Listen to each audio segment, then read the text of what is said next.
You're listening to Wealthy-esque.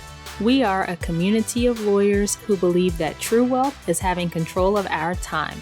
I'm Ro Thomas, and as a busy wife, mom, and big law associate, I know all too well the tension between the culture of the legal profession and pretty much everything else you want to do in life.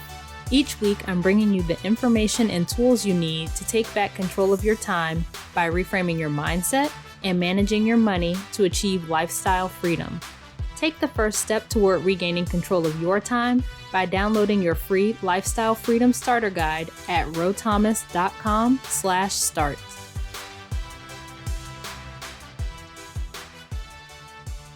Hey friend, welcome back to the show. I hope you are doing well and having an amazing day so far. So today we are talking about having a high income but a low net worth. Or in other words, being broke while making six figures or more.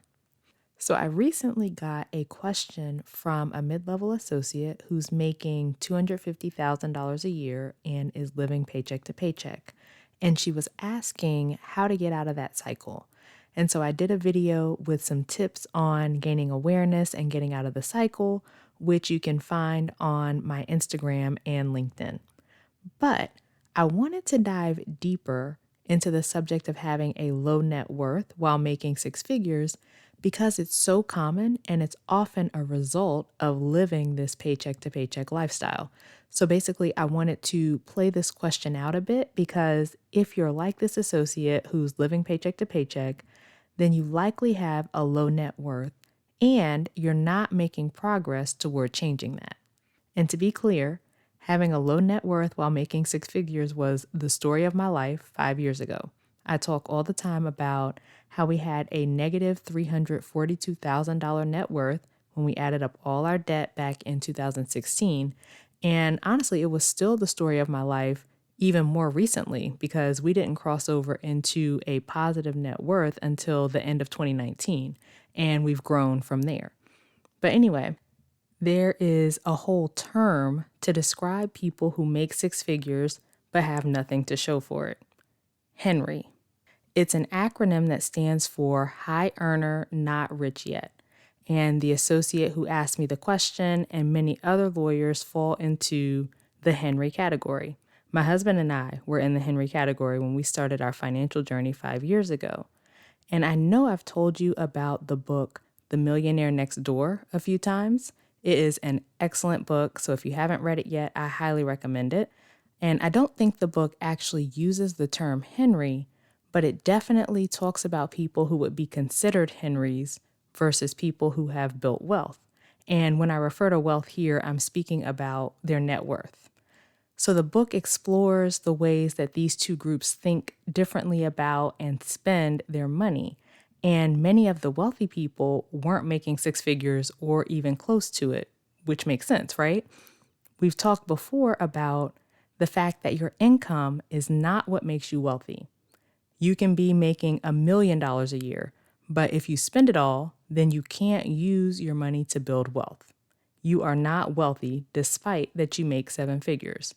You can make $40,000 or $50,000 a year and be living within your means and saving and investing and building wealth. And so those examples just show that it doesn't matter the amount of money that you're actually bringing in, it's what you do with that money.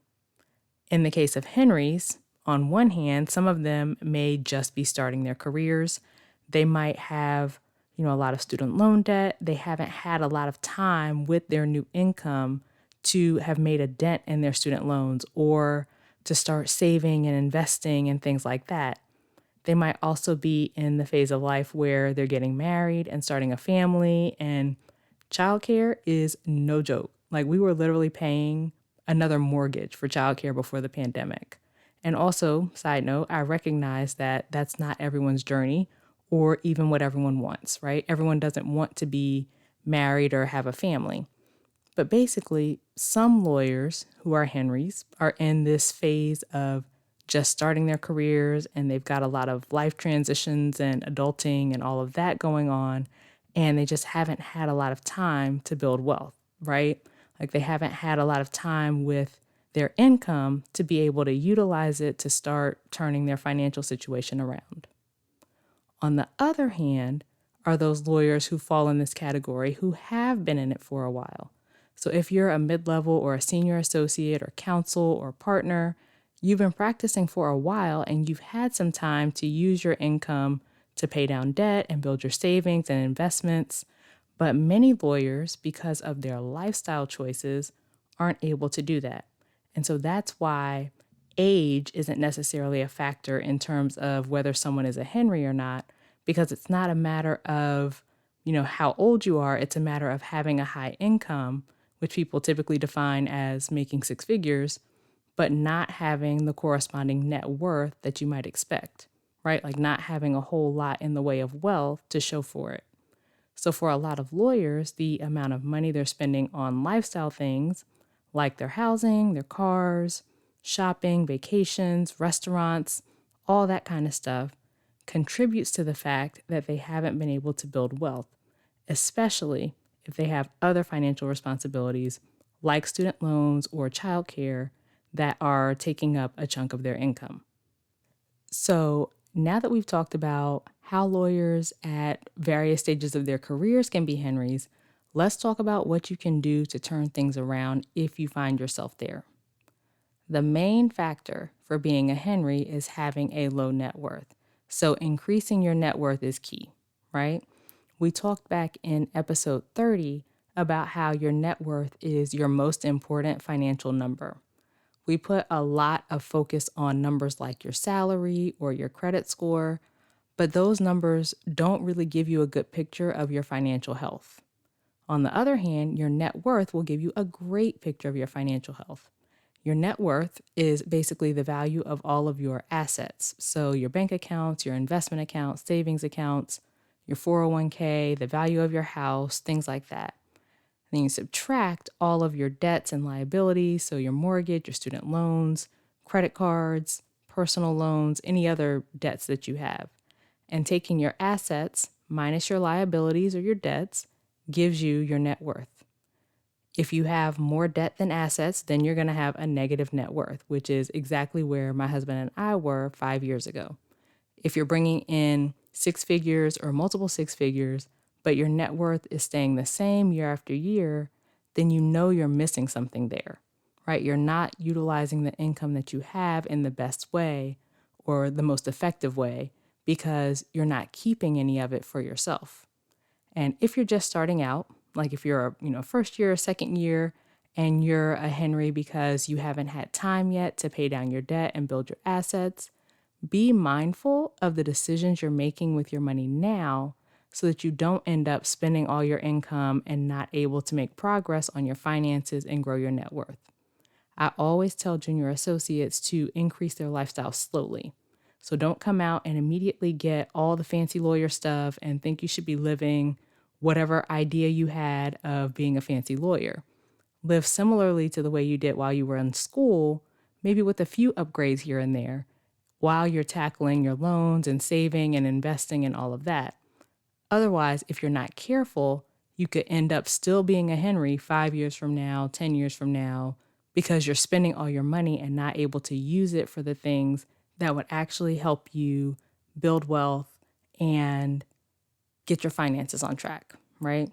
And if you've been out for a while, but haven't been able to build your net worth, focus on increasing that net worth, which means growing your assets, decreasing your debt, or both.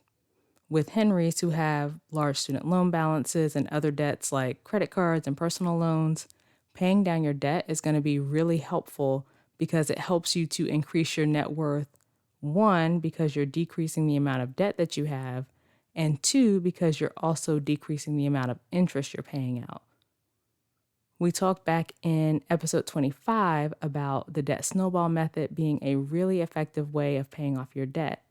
With that method, you pay the minimum payment on all of your debts except the one with the smallest balance, and you pay as much extra on that one as you can until you pay it off. Then you move to the next smallest balance. And that method is the one my husband and I actually used, and it's the method I recommend to all my clients, and I like it because of the psychological benefits. So as you're paying off these smaller loans and you're seeing the debt balance go down and you're getting those paid in full letters, you gain so much momentum. So then you've already built up this evidence, right, that you can do it as you get to these larger and larger balances because you've paid off so much already. So you're more likely to keep going and actually pay everything off. And aside from paying down your debt, you can increase your net worth by increasing your assets. Most often, this is through saving and investing. So please make sure you are prioritizing your saving and investment goals. Don't just, hope and wish that you have something left over at the end of the month to put toward those. If you have a 401k and your employer offers a match, invest enough to get the full match. So to give you an example, let's say your employer matches your contributions 50% up to the first 6% that you put into your 401k. This means if you make $100,000 and you put $6,000 in your 401k, your employer will put another $3,000 in. That is free money that you're leaving on the table if you're not investing up to the match. And whether you are working on increasing your assets or decreasing your debt or both, it all comes back to your budget. Your budget is so important. So if you don't have a budget, I highly recommend that you make one. Go back to episode 17, where I go through exactly how to do a zero-based budget, which is the budget that I use and that I teach my clients to use. In creating your budget, you want to look at where you're spending your money and decide if you like where you're spending your money. Because something I've noticed with a lot of my clients is they'll have this idea of how much they're spending in particular areas, and it's almost always more than that, like double what they thought they were spending. And so when you're trying to, estimate how much you're spending in your head, you're going to naturally assume that you're spending less than you are.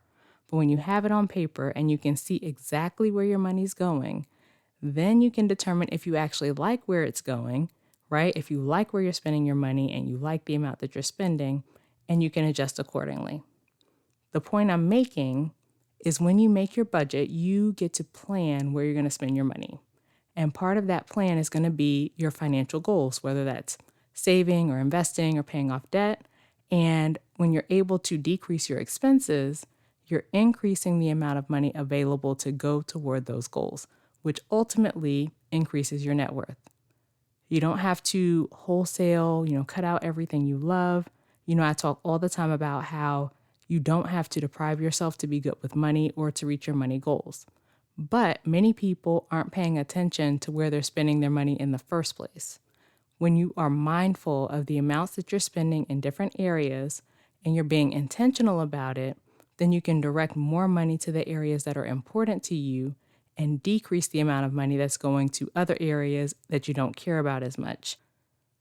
Not being intentional leads to so many opportunities for wealth building going out the window because you're basically prioritizing things you don't even care about, right? Like you're spending money on those things, even unintentionally, and so that money is not available for your wealth building goals. Being more intentional often allows you to cut back on your spending, which frees up more money to put toward your wealth building as well.